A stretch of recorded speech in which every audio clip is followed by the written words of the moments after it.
Top 3 ta talaffuzingizni 100% kafolati bilan yaxshilaydigan toza aytmalar. Ular ham tez aytishday gap, lekin ularni qaytarayotganingizda aniqroq talaffuz qilishga ko'proq e'tibor qaratishingiz kerak bo'ladi va ular ma'lum bir harflarning talaffuzini rivojlantirishga qaratilgan bo'ladi.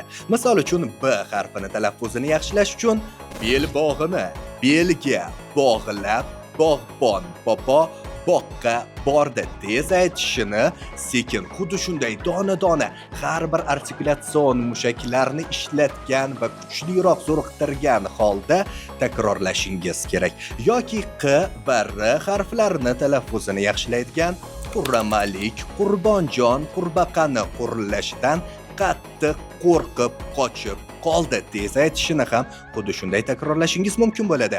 Yoki T, D, G harflarini talaffuzini yaxshilaydigan tubsiz, dengiz, tengsiz, dengiz dedingizmi? Tengsiz dengiz, tubsiz dengiz dedingizmi?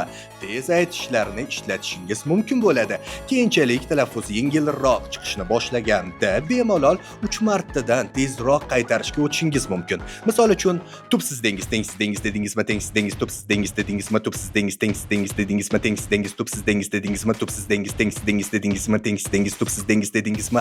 Tarzida yoki uni qiyinroq formatdagisini ham ishlatishingiz mumkin. Misol uchun tubsiz dengiz, tengsiz dengiz. Ya'ni tubsiz dengiz, tengsiz dengiz, tengsiz dengiz, tubsiz dengiz, tubsiz dengiz, tengsiz dengiz dedingizmi? Tengsiz dengiz, tubsiz dengiz dedingizmi? Tubsiz dengiz, tengsiz dengiz, tengsiz dengiz, tubsiz dengiz holatida ijrolar qo'shadigan bo'lsangiz va buni dialog tarzida ko'rsatadigan bo'lsangiz ham talaffuzingiz 100% aniqroq, yaxshiroq bo'ladi va keyinchalik hech kim "Aka nima dedingiz?" deb sizdan so'ramaydi. Undan ham kuchliroq notiqlik mahorati bo'yicha bilimlarni o'zlashtirish uchun hoziroq Nodir Nuriddinov akkauntiga obuna bo'ling.